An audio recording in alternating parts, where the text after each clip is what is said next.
Welcome to Blockbuster Bums. Kick back your recliner, crack open a beer, and let's talk movies. And today we're talking about Points, episode 10 of Band of Brothers, the final episode of Band of Brothers. Yes, this is our last episode about Band of Brothers episodes. Way to get that out there, Alex. I know it, I know. Yeah, what have we been doing? That's right. Yeah, and all four of us returning Band of Brothers members are back.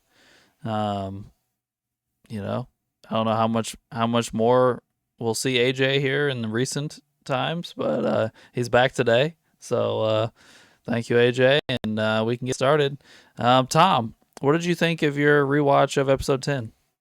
I honestly couldn't remember how they wrapped it up, so watching this was kind of again with like fresh eyes just because of bad memory. But I really liked how they did wrap up the story with the characters. I like how they ended with the actual like interview with the guys, so we could actually like see who is who at the end. Because some of them, like you said, they got the actors pretty spot on to where like, yeah, you look like old boy, like they got it right. And I really was surprised about the amount of death, like, that was still happening on our end. Like, and it just seemed out of like negligence and incompetence. But like, I that did take me off guard. But other than that, the episode wasn't as slow as I anticipated, so I did like it. It was just really different.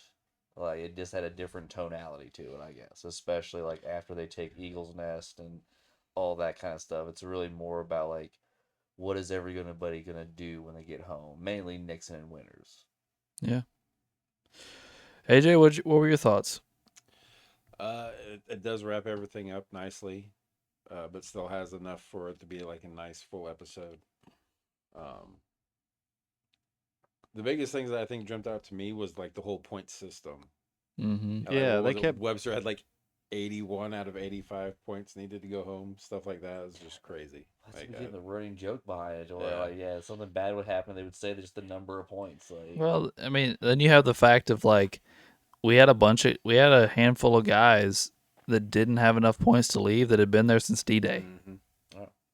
Like, that's what I mean. That's what they kept saying over and over. Like, just bad shit kept happening, and it's like it wasn't even battle related. Like, mm-hmm. and they really just kept pounding the point system every so often. He got this many points. But how do you get these points? Well, they said one of the biggest ways to get points is to be wounded.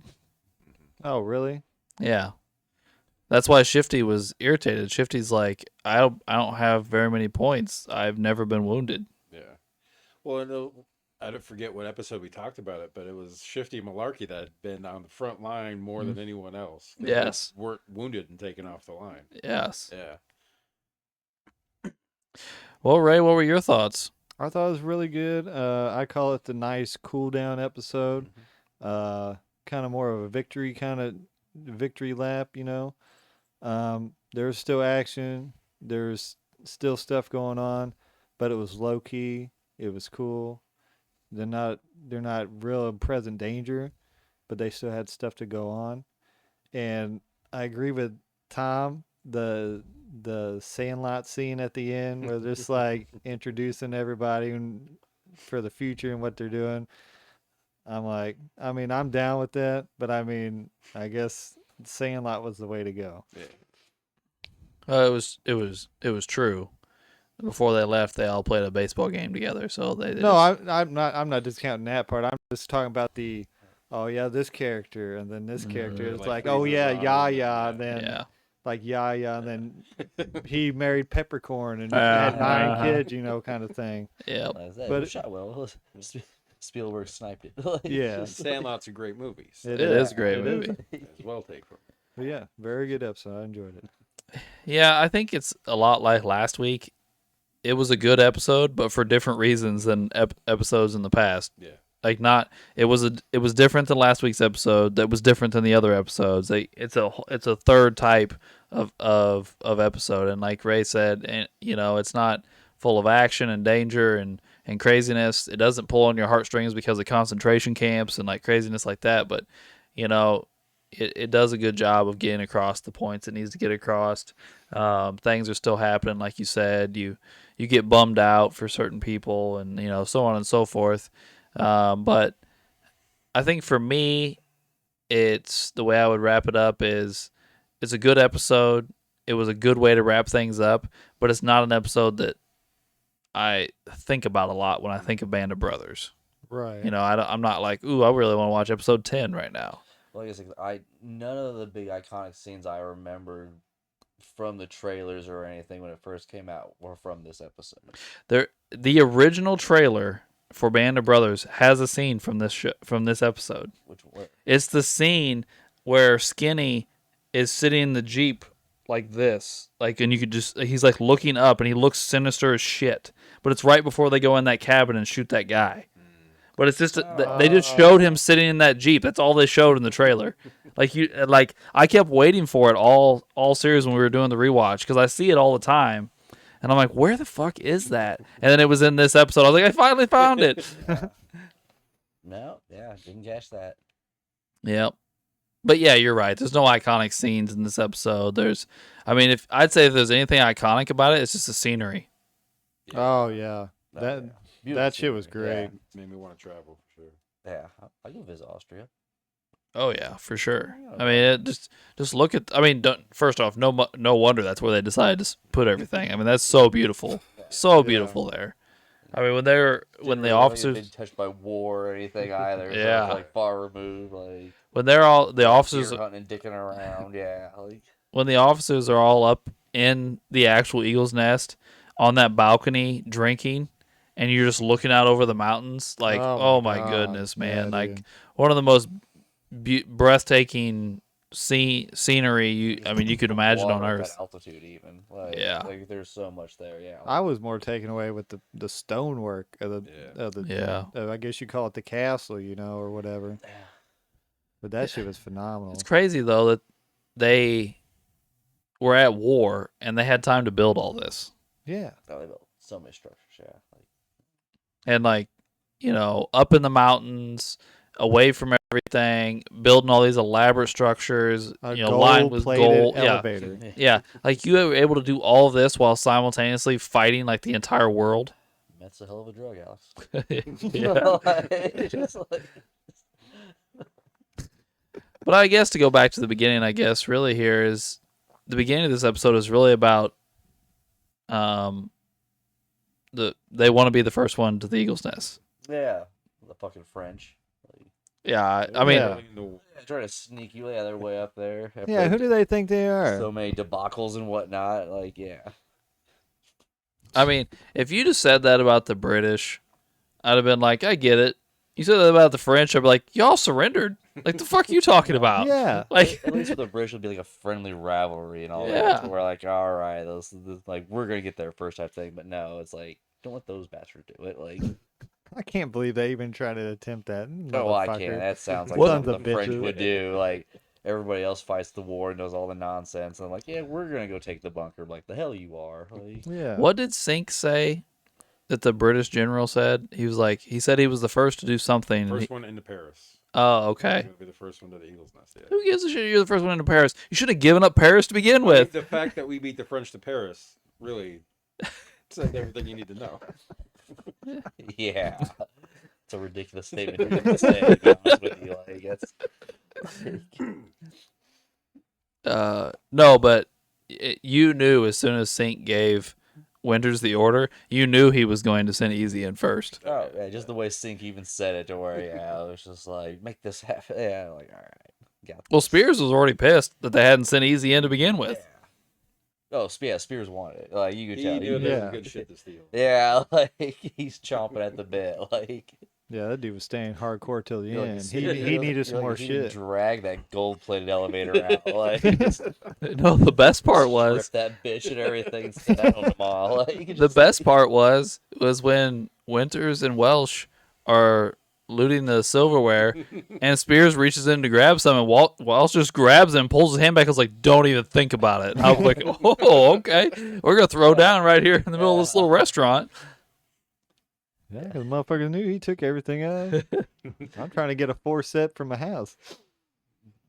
But, spoiler alert, Easy Company takes the Eagle's Nest first. They are the first ones there. It's only fitting. Indeed. They did most of the work. And then, they are in the Eagle's Nest. You have, Walsh and Nixon and who is sitting up there with them? There's a third person when Winters walks up. Is it Lipton? I think it is. I think. Is Lipton sitting there with them? Not 100% sure. And they're officers anyway. Or maybe it's Spears. Maybe Lipton walks up with Winters. Yeah. Is it Spears sitting there with him then? Who was the first sergeant? Yeah, because Spears is one of the first ones to walk into the Eagle's Nest. Yeah. He walks in and gets pissed off at Malarkey because Malarkey uncorks that bottle and scares him. Oh, yeah. But they're sitting there, and Winters walks in and says, Germany just surrendered. So that's when we find out that, the German portion of the war is over. Which, for these guys, has got to be such a huge relief. Oh, yeah. I mean, I'm sure at this point, you find out later that it does come into play, but I'm sure at this point they're not even fucking thinking about Japan. Germany's all they've worried about this whole time. No one's thinking about the Pacific at all right now. Yeah. No one's like that's out of that's a whole different ball game. Yeah, the Marines got that handled. So, but then I think this is like one of the best scenes of the whole episode is he's like, all right, carry on or whatever. And he's like, Nixon, come with me. I have a present for you. And he like walks him. And he's like, I've had this under lock and key since we found it. I haven't let any of the guards leave. And of course, then there's stupid ass O'Keefe standing there like, I can vouch for that. And like, whatever. Anyway, he's like, we have 10,000 bottles of the finest liquor in the world in this room. And Nixon, you can have whatever you want before I let anybody else touch this. And I was like, now that's a present right there. Yes, it is. You know how long it would take me to go through that room and figure, just to see what's in there, to know what to pick? And I bet the dude walked out with 2 bottles of VAT 47 or whatever the fuck it was called and left everything else. The Bat 69. Yeah. I would have been shipping shit home. Well, his ass was picky as fuck. I would like to know what he grabbed. Yeah. Well, that's the other thing, though, too. That collection's going to be nice as shit. So, there's probably shit there that you've never been able to find before that is high quality. You're like, I'm going to try this because just so I can say I drank it. Yeah, for me, I would have been grabbing all kinds of shit. And then he said, and then each company gets a truckload. That's what I thought. Like I said, I I That's was 3 weeks later, everyone's too drunk and shooting each other. Yeah. Just color me shocked. Yeah, because there was a lot of drunken debacles and everything. So you're seeing a lot of celebrating. You're seeing guys drinking. You're seeing guys celebrating. Talking to each other. You see a lot of people talking about what they're gonna do when they get home. Nixon talks about it. Winters talks about it. Liebgott's talking about it. Lipton. I mean, all sorts of people are talking about what life is going to be when they get back home, what they're going to do. A lot of people are talking about how many babies they're going to have, and what they're going to buy, and what they're going to do, and where they're going to work. Like, it seems to be wrapping up. Everything's going in a great direction, and then the bomb is dropped on them. You're shipping out to Japan. Yeah. And you can tell that, it takes a wind out of a lot of their sails. But then Winters tells you, but there's anybody with enough points can go home. They don't have to go. But then pretty much you're like, well, who the fuck has points? Because even the vets don't have points. Do we really see anybody leave because of points other than the officers? And here's my thing. These officers like Nixon and Winters have enough points to leave, but they've never been wounded. That's called cooking the books.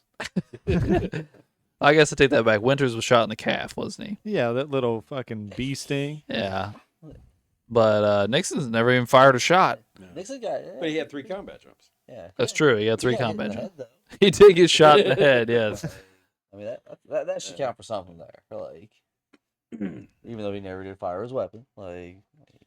Well, and then you have, I think it was Webster said he had 81 out of the 85 needed to go home, and he was wounded and missed everything. 4 at months. Bastogne. Yeah, he missed Bastogne.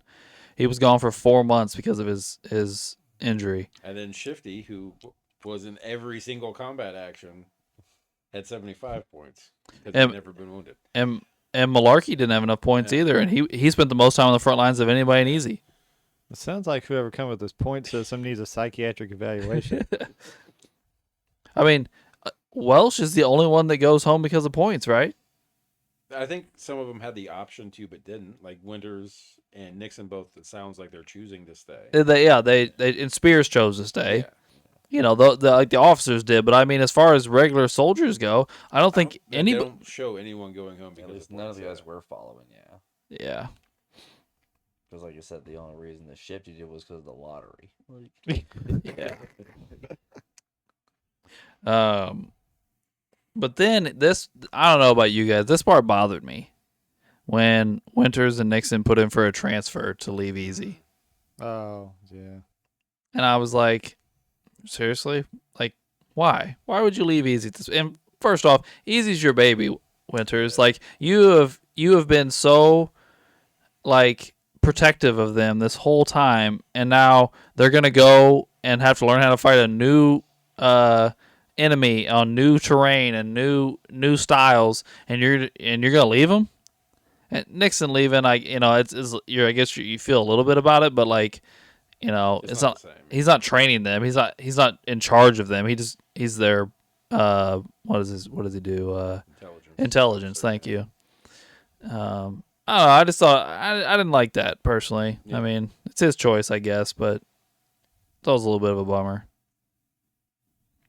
yeah, I don't know. I just looked at it as a career move. Yeah. Like, Well, that's like what the guy who's interviewing says. They've earned the right to keep you. I think Yeah. he's right. You know. I thought it was great he got rejected. I thought it was Yeah. great. He's like, on paper, you're wonderful. Yeah, we would clearly take you, but no. I took this out of respect or whatever. Yeah. So, yeah, like it's. I mean, the guy's kind of in awe of some of the things he's reading off. Like, hold on, you took over Easy Company on D-Day? It really sounds like he wanted to meet him. Though. Yeah. Like, or it's like, hey, this is a lot. I got to meet this guy. Like, it's like the answer's no, but like, nice to meet you. Like, fuck off. Like, you just. And then you have you learn that they are actually still patrolling. They have to patrol traffic and do patrols at night, which is where we find there's like a crossroads that we have a German and an American soldier at the same time. Mm-hmm. Why would we? I don't really understand where the German soldiers came from. To be honest with you, not really sure. Yeah, I was kind of wondering the same thing. How does that go about after they just surrendered, and now you have to trust them on the I'm assuming there security was watches? some, yeah, I'm assuming there was some type of like, there was some type of protocol. They're not letting them just roam free type shit. Like, Yeah. But at the same time, yeah, it just seemed like because that guy was even like it sounded like he was even a vet from World War One. Yeah. The way he talked, even it's like this is my Right. second World War, and it's like this motherfucker, like, Right? he's a hard son of a bitch, like just like. I mean, maybe they defected at the beginning, and now they're just being reinstated, or something like that. I have no idea. Well, I'm sure there was also probably that in between period where, like, yeah, you may have surrendered, but we don't have the organization yet for a trial. So, like, maybe if you work with us, it'll work in your favor for the trial. Type Oh, thing. yeah. Like, I could, Kind of like a plea bargain situation. yeah, to where like, Yeah. hey, they surrendered peacefully, and then afterward, he actually helped us dismantle like their regional area or something like that. Like I give him some slack, I guess. I don't know. Yeah. And I mean, let's like, if you're in the army already when Hitler comes to power, like, guess what? You're going to war. Hey, you just have You don't Yeah. really have the you option. just have to a say new no. boss at that point. Yeah. Yeah, so it's That's like yeah, that's true. I mean, It's not as if you were like one of the youth and actually came up. Yeah, that I way doubt he through was an it. SS, Yeah, like, officer. I mean, yeah, like you I said, he was a vet from one. Yeah. So like he chances are he could have served with Hitler. Like just like I guess it makes more sense him working with the German soldiers and just being like, "Oh yeah, come on here, Nazi SS. We'll have you on guard duty." You know. Yeah. yeah. And, essentially they were a Jeep picked you up, drove you out to this crossroads where essentially you just had to check papers and and see who was coming in and out and where they were going. And then whoever you were relieving got back in the Jeep and went back to town. And this is how Genovich dies, is he gets back in the Jeep after doing his watch and a barrel falls off a truck Yeah. and they get in a car accident and he dies. Like instantly. It's because that Jeep has the aerodynamics of a cow. Yeah. Just, I mean, for real. it just Yeah. yeah. I said what like, and that was the thing too. Because I even remember the foreshadowing or whoever was speaking over like Winters. yeah narrating it to where like because he said something about that because like there was another death before that I think. Well, it was Shifty wins the lottery to go home, and he talked about who he got into an accident on his way out. Yeah, like He he survived, yeah. but yeah. he's But like, yeah, then it I came wish to I could say that was our only casualty. yeah. Then I was Mhm. like, but then it was like Yeah. maybe like 5-6 minutes until like this Mhm. happened. So I was like, who's next? Like I just kept waiting for like. Well, there is Oh, another one. There is, but it was almost like watching Final Destination, where the whole time I'm sitting there just waiting for like, because it's not like a. At least I didn't think it was a German. I expected it to be something stupid like that. Yeah. To where it's like, oh, like it's literally you rolled a Jeep because somebody didn't secure a barrel on a truck. Like after 3 fucking years, like it's like everything you've been through, jumping out of planes and all that, like mortars, shells, and all that kind of stuff, like swerving too hard to the left. is That's what did it. complacency kicking in, dude. Yeah. And That's all that is. yeah, that was this whole episode, man. It was so frustrating. And then you have probably the most frustrating scene of all of them, where Grant and 2 replacements are out on patrol at night, and they come across what appeared at first. I kind of took it as an accident.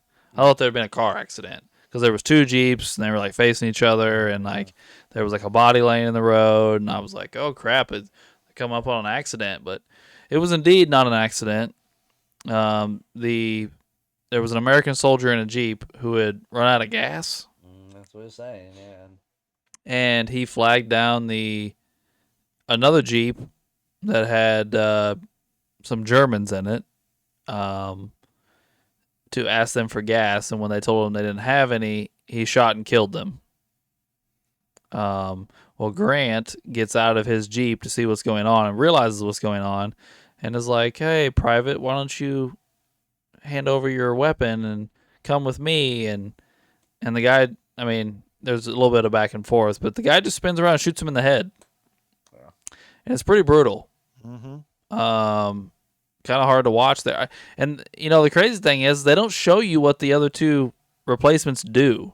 Like, the guy drives away, but, like, they don't really show you, like, anything, because I would have been half tempted to pull up my rifle and shoot the guy. Absolutely. Like, regardless if he's driving by me or not, like, I ought to be pretty good with my rifle by now. Like, From later on scenes, it looks like they just grabbed him and put him in the Jeep and then just drove back. And like, Well, no, 'cause no, they have to hunt it. They have to hunt him down and find him. They Yeah. send the whole company out after him. But So was that dude drunk, or was he just no, losing? he it? was drunk. he was drunk, Okay. yeah. He was drunk. But yeah, I think Winters says it because he's doing that narration at that point, and I think he says that Well, he I had think too that's much to what- drink I or think whatever. That's what also drove this whole spear scene later on home more so. Was that like it was a drunk that did it, and he was known for shooting a man who was drunk on the job. Oh. So it's like when he did that, it was like, oh, like, is he going to like? Well, we talked to Uncle Derek about this, and he said that the people that were executed were for murder or rape. Yeah. This falls under murder. I mean, Definitely. Yeah. like, Well, let's be honest. It's not like anybody in that room or in that town would have like. Let's be honest. None of the Germans would have said anything about a dead American soldier, no. and no one in that room probably would have said anything if Spears pulled that trigger. Yeah. Mm-mm. So it's one of those things. It could have been like, hey, the man just like he went out drunk and never came back. Like he just lost Yeah. to Europe. I mean, that's true. Like, Yeah. And I mean that's a really powerful scene. You've seen these guys running around, partying, drunk, banging chicks, just sitting around, chilling, everything like that. And one of their guys gets shot, and Talbot comes back into CP and is like, "Listen up, guys, we got to find somebody." Grant's been shot, and like everybody is automatically on their feet, getting dressed. Like, who we got? Where's he at? Can we kill him? Like, everybody's on board. Like, the whole company is on board immediately, and they're like, "Nope, we're gonna try and take him alive." And you can just see like Malarkey's like, "Damn it!" Like, and but they don't show them. I wish they would have, but they don't show them picking him up, where they find him, how they find him, any of that. The next time we see anything, it's what Talbot and is it Liebgott or is it Luz or something playing cards. I just remember one of them was uneasy about the beating. Yeah, Talbert's first sergeant at this I point. think So it's Luz. is it Luz? Yeah, Talbot and Luz are playing cards, and Talbert's very uneasy about what's going on in the next room. But it's because most of the rest of the company's in there beating the shit out of this guy. Yeah. And working him over, and I think Talbot thinks he's going to get in trouble because he's in charge. You know, Spears isn't there, so Talbot's in charge. He is now taking over as first sergeant for Easy. Oh, yeah. You know, but he does not. But when Spears walks in, Spears is not uneasy. And Talbot immediately notices when Spears walks in that he has his pistol unholstered in his hand. You know, he's not just walking in there like, "Oh, I'm going to throw this guy a beating." Like, he already looks like, "I might kill somebody in a second." Well, it's go time. Yeah, Got a reputation to uphold. Yeah. indeed. So yeah, that was you finally get to see, or you get to see one final time with Easy Company riled up and, you know, thrust into a job, and they take to it very well. You know.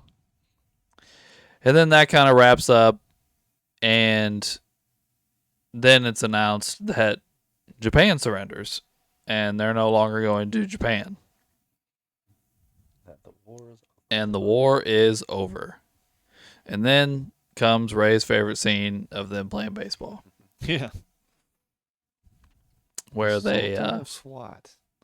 yes, where they you know, show all the guys and talk about them and everything. So you know, we will talk about the guys in just a second. But does anybody have anything about the episode they want to say before we move on?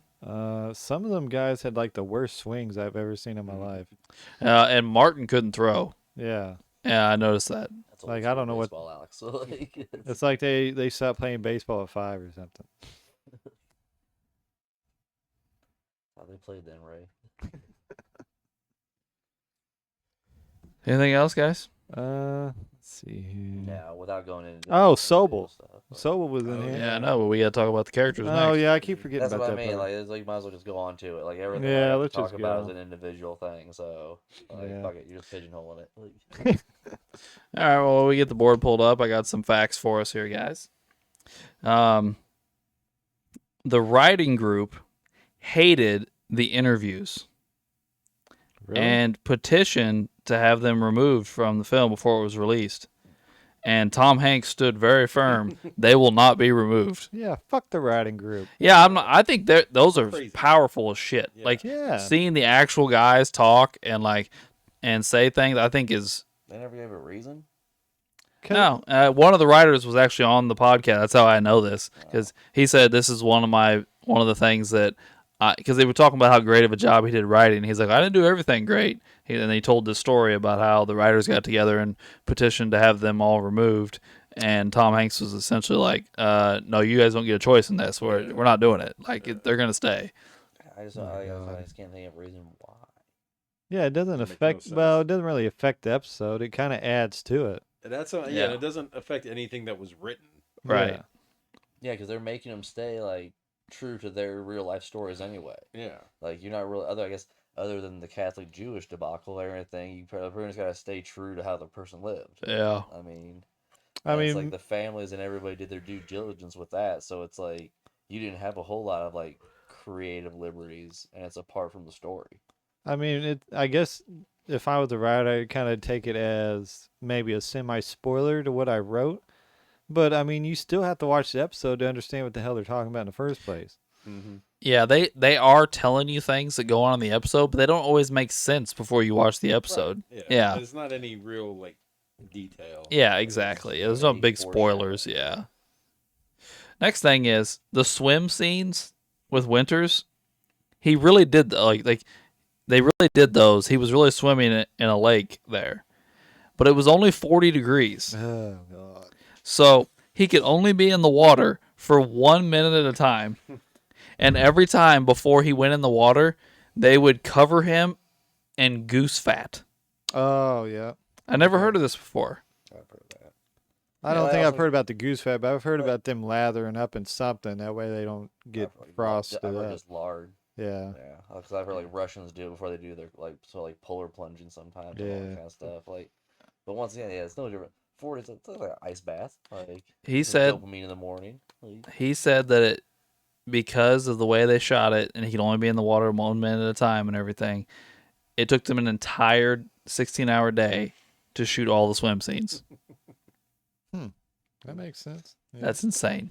well, it looked peaceful. Can you It- imagine? It made me want to start taking Yeah. morning swims. Like, Can you imagine 16 hours of jumping in ice cold water, getting out, drying off, warming up, jumping in the ice cold water again, and do that for 16 hours? yeah, That sounds awful. Well, Yeah. I mean, yeah, I'll say depending how much you're paying me. yeah. But I bet he got a bonus. I would want a fat person, like to lather me with fat. Everything. Like I don't want to have to. After a while, if I'm doing 16 hours, on set, I want someone to lather me with the fat. Then, like, I don't want to do it myself. I have no feeling in my hands. Like, Yeah. So, Ray, I have a question for you. Okay. Somebody that was in the military. Are you familiar with the Officer Olympics? No, I was enlisted. If they had any kind of officer Olympics, I didn't hear about it. So they had during this time. I tried to like look up this fact a little bit more. I didn't get a lot of information, but they do the Officer Olympics, and every single time it was done, while Dick Winters was there, he took first place. Hmm. Which it all just is like military stuff. Like it's running, it's shooting, it's like a just a back to back competitions, and they add Okay. your scores up to see who wins. And every time it was done while Winters was there, Winters took first place. I just thought that was cool. Yeah. the man's taking morning swims. Like They held it. like, They held it multiple times at Toccoa, and at Toccoa they had to run up Currahee for the running portion, and he took first place in that every time. I got the home field advantage though. He's like his bread and butter. Like, Yeah. So that's my interesting facts for this episode. Okay. And now we have our board. Boom. Every single person that is alive or not seriously wounded appears in this episode. Even some that'll surprise you. Winters is the first person here. This is his episode. Yeah. He has more than one episode, which isn't super surprising. He is really the main character of this show more than anybody, I think. He gets a collection of pictures from a photographer of Easy Company, which I think it would mean a lot to you at that point. You know, where you spent these years with these guys, and now this guy's giving you these pictures of a bunch of things you guys have done together and all the guys and everything. I'm sure some of it is pictures that were used for some of this stuff. Like pictures we see on the internet of these guys are probably from him, I would assume. He also is the one that accepts a German surrender, which I thought was interesting. I thought somebody higher up than Winters would be doing that, but No, they totally did. I did like the way that was shot too, Yeah. especially when he offered his firearm as the official like personal surrender, and then he's like, "No, you can keep your firearm." I did like that exchange. Yeah. And I guess the big thing with Winters this episode is he's struggling with what he's going to do with a job. Is he going to stay in the military because the military wants him to? Is he going to take a job from Nixon and Nixon's family company? He doesn't really know what he wants to do, and he's struggling with that through this whole episode. Nixon, obviously, is next there. He offers a job to, which I also find interesting. Like, you think he checked with his parents before he offered his best friend a job at his family's company? Probably no. I don't think Nixon has to. Like, it's one of those things. Like Nixon knows that's probably his. Like, it's gonna be given to him. So it's like, yeah, it's basically saying like, hey, like literally come work for me, and like we'll just be rich together, man. I Like, think there's a strong case to be made that Winters could probably handle whatever job you might want to give him. yeah. Yeah. I mean, yeah, obviously did a good job. They kept him there for a while. And, I think the biggest thing for him in this episode, really, Nixon, is that he got first pick of the liquor. And we kind of already talked about that. But, I mean, that's really his crowning moment in this episode. It seems to be psychologically in a much better place than he was in He- the previous episode. He definitely is. Yes, I would agree with that. And then, as Ray mentioned earlier, we have Sobel. Sobel makes a very, very brief moment. appearance here. Like, And I didn't remember that at all. Like, once it happened, I was like, oh, yeah, I forgot about that scene. But I didn't remember him showing up a third time. I remembered it happening, but I thought it happened before the jump at Market Garden. Like when he brought Popeye and he talked to Malarkey, I thought it was Mm-hmm. the same time as that. So, yeah. But Sobel walks by Winters, who, by the way, now outranks him, major winners. and does not salute him. Which, by the way, Avoids him. at yeah, all and avoids costs. him. And then when he says Captain Sobel, he's like, Winters, and then just tries to keep walking. And obviously, I was not in the military. I don't know how that would be taken. That's definitely disrespect right there. And then, well, here's my thing. Regardless of who Sobel is or whatever, what has Winters done to Sobel that you can't salute him as you walk by? Like, Jealousy. That's the big I'm one. sure. I'm sure Yeah. he still feels some way because I'm sure he feels Easy Company is his. Yeah. oh, I'm sure. I mean, Like, essentially we think he felt that way till he died. But that's what I mean. So it's like, yeah, you're gonna show that through that. Like that's what Do you I think? mean. Like, Do you think he knew that Winters orchestrated all the sergeants resigning I don't know. and basically getting? I him would say tossed from I Easy would say if Company? he was gonna blame anybody, it would be Winters. I Like, don't know. But then, I mean, Winters definitely took the court-martial to stick it to Sobel. Oh yeah. But at the same time, if you're Sobel, if you're really being Sobel's honest with fault. yourself, you've been sticking it to Winters this whole time. When Winters got a promotion, you punished him. Yeah. You Yeah, know? put him on chow duty. Yeah, yeah. Well, and just giving him the bullshit charge Yes. gave Winters the opportunity to demand a court martial and Yeah. stick it to him. Yes. Was all Sobel's fault. Like he did Yes. it to himself. yeah, that's what he did to himself. Yeah. And you respect the rank. You don't have to respect the man. That's why I like that. Was No, that that- was the big dig. That was one of the greatest lines of the whole show. Yeah. I love that line. Yeah, you salute the rank, not the man. And then he has to turn around and salute Winters, and I'm like, yeah, fuck you, man. Yeah. Yeah, don't be a bitch. Like he's the one that pounded that shit into him the whole first 2 episodes, dude. Yeah. And then it was just like, oh, I'm gonna be a bitch and just fucking avoid him. Man, fuck that. I don't know if that was true. I didn't hear one way or the other whether that was real or they put that in there. So I assume maybe it was true. But if that was true, it makes me lose respect for Sobel because that was the one of the 2 things that Sobel taught them was we always do what's right and always follow the rules. The rules are the rules. We always follow them. Yeah. Well, everybody knows you have to salute your superiors in the military. Like, that's a rule. We all know that. I'm not in the military. I know that. Yeah, So that's part of the section that says customs and courtesies. Like, but like you just asked earlier, is like he didn't like him. He just feels away. Yeah. Right. To And where, that's fine. yeah, I'm just gonna outright disrespect you in front of another officer type thing. Yeah. So Wait, it's like, at this point, does Nixon outrank him? I think he did No. before he got demoted. Yeah, I think Nixon's back at second lieutenant or first lieutenant Nixon really can't throw stones. He's just Yeah, over the ride. Like, because he was a captain, right? I was trying to remember. He got promoted a few times there over the course of this, but I can't remember how high he ended up getting because he's been demoted He once. said he was demoted to an S4. I'm not sure what that is. That would have been major He wasn't because you go second lieutenant, first lieutenant, then you go captain, and then a major. So if he was a major, then he was busted down to the captain. So he was probably captain, and they were the same rank then. Yeah, Captain Sobel. Yeah, Yeah. which again is kind of horseshit. Sobel is a captain because he ran the supply chain, but all these guys that put their life on the line and fought through this war aren't even close to his rank. And when he got kicked out, he was just a lieutenant, right? I think he was a captain at that point. Was he a 'Cause captain he already? got promoted to captain right before he gave winners. Oh yeah, you're right. He got promoted to captain. You're right.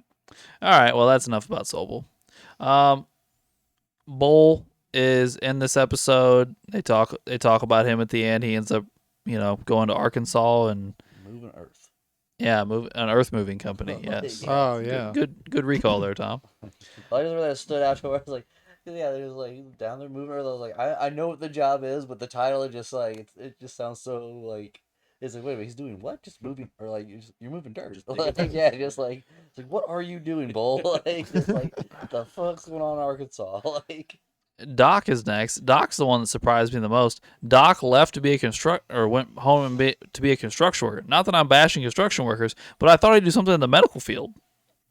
Like you just spent the last 4 or 5 years of your life saving people's lives. Yeah. Well, I You know- mean, is he an actual doctor or does he just have nurse credibility? I'm kinda? sure he's not a doctor. He's Otherwise, a he'd have been field working in guy. a field hospital. But after seeing all of it, I doubt you probably if you get any type of PTSD or something, you may not want to be around people That's bleeding and cut true. open. That's anymore very after a true while. too. He's probably trying to get as Yeah. far away as I don't know, medical what's this? profession as you Like, can. you know what? Yeah, I'll go lay brick. I don't have to keep stitching people up and Yeah. everything. Yeah. Like it's give me some mortar and then I'll just, bring a radio.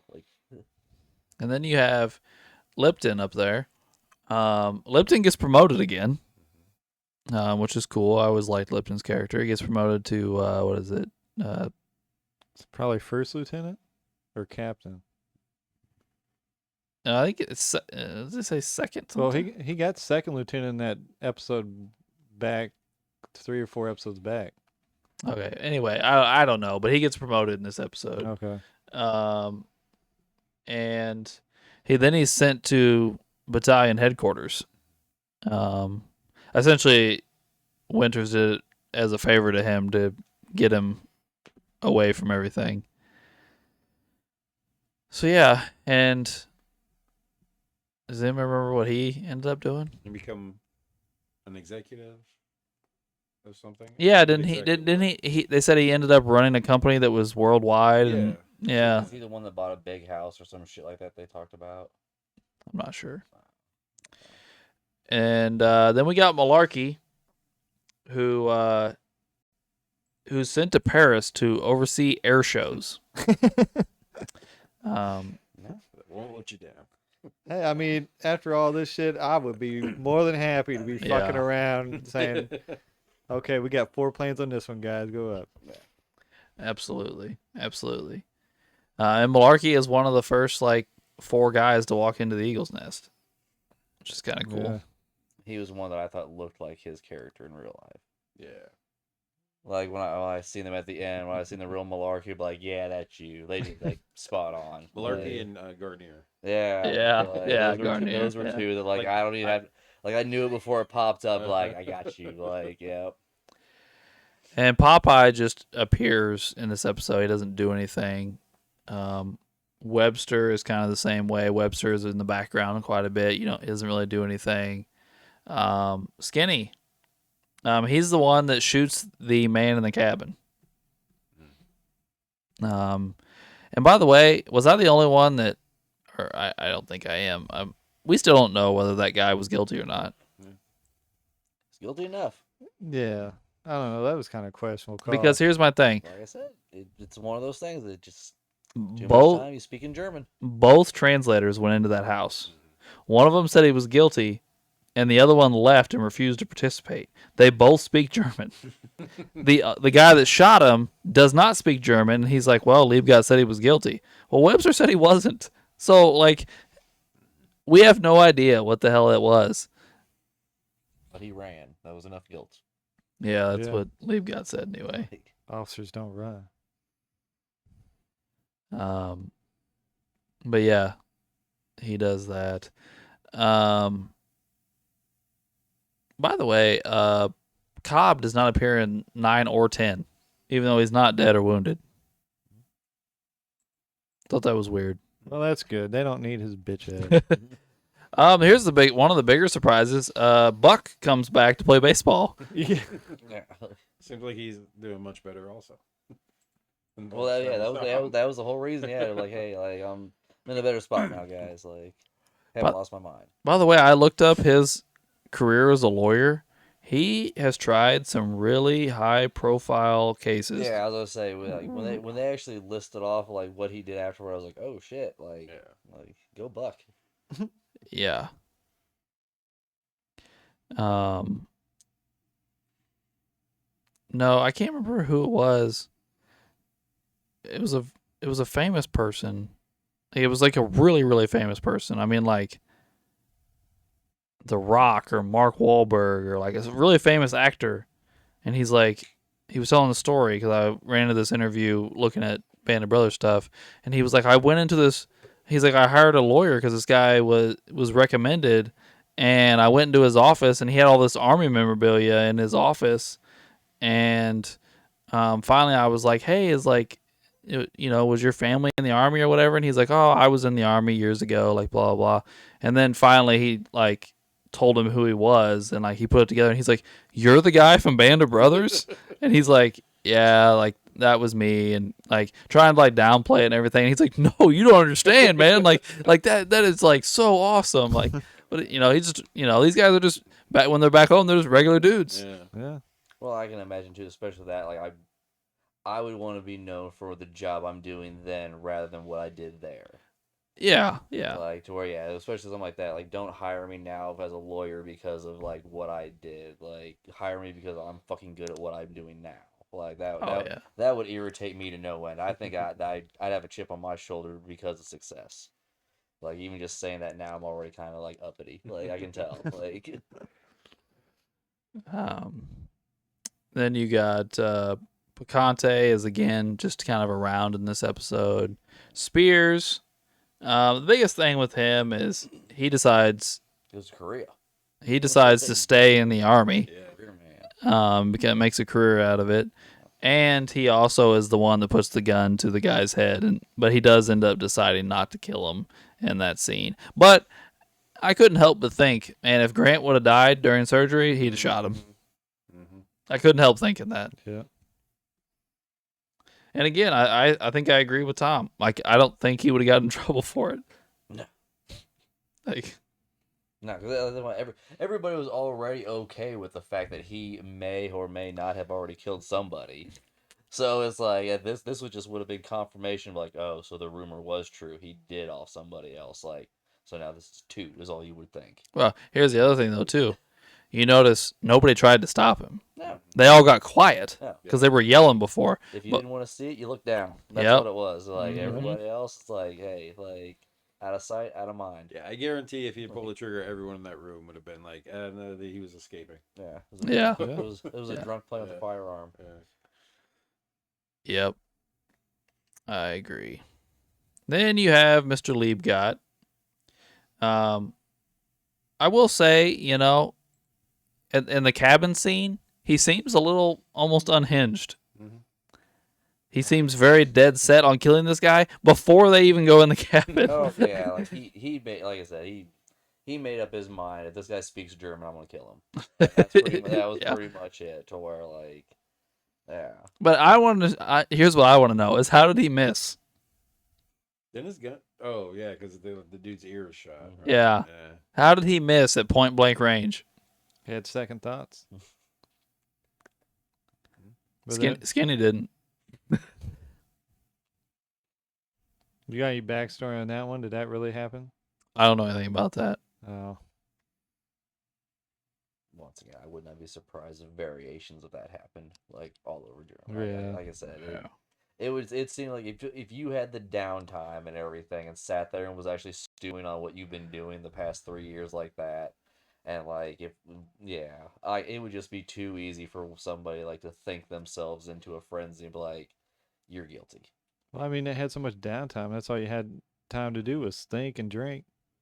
So you get too many thoughts in there, and it's just like, let's That's what get them bastards. You will think yourself into that scenario of like, hey, like rumor has it this guy is or was X, Y, and Z. Like, let's go and like at least question him about it. And you're not going to answer any of those questions correctly. Right. Like, And Martin and Pat both appear in this episode, don't really do anything. The only other person that really has a role to play is Shifty. It's kind of a sad role, to be honest with you. Happy and sad at the same time.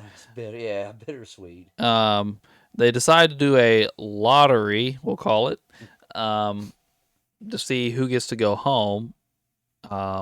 And that person is Shifty, although they fixed it to be Shifty. How they decide on Shifty, I'm not really sure. Because they knew he was never going home.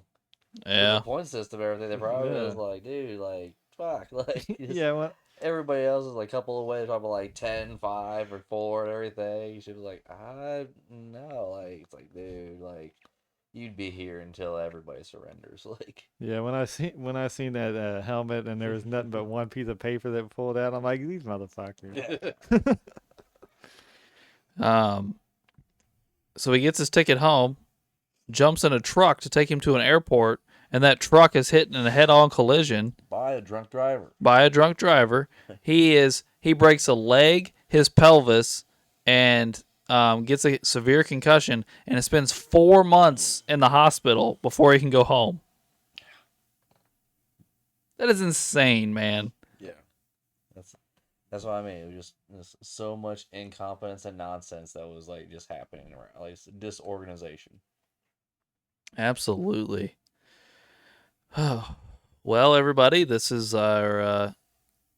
We wrapped up the characters. We're wrapping up our final episode. So I guess it's time to let you all know what we'll be doing next. After we do our outro episode, we will be moving on to none other than Indiana Jones. So we're still gonna see some Nazis, but a little more lighthearted and fun, and not as many episodes. No time for love, Dr. Jones. So yes, we are happy to be moving on to Indiana Jones here shortly. We may have another B-side coming your way in the outro, and then Jones material coming your way. Unfortunately, AJ is going to dip out on us for Indiana Jones. So, AJ, we appreciate you being around, and we'll definitely have you back again. It's fun. But there will be a guest for Indiana Jones. You'll meet a new Bob. So that'll be interesting times. Yep. And we appreciate you tuning in for this points episode, the 10th episode of Band of Brothers. And we would appreciate you tuning in next week for our Outcast. Jeez Louise. Wrap up episode of Band of Brothers. And thanks for tuning in to Blockbuster Bums.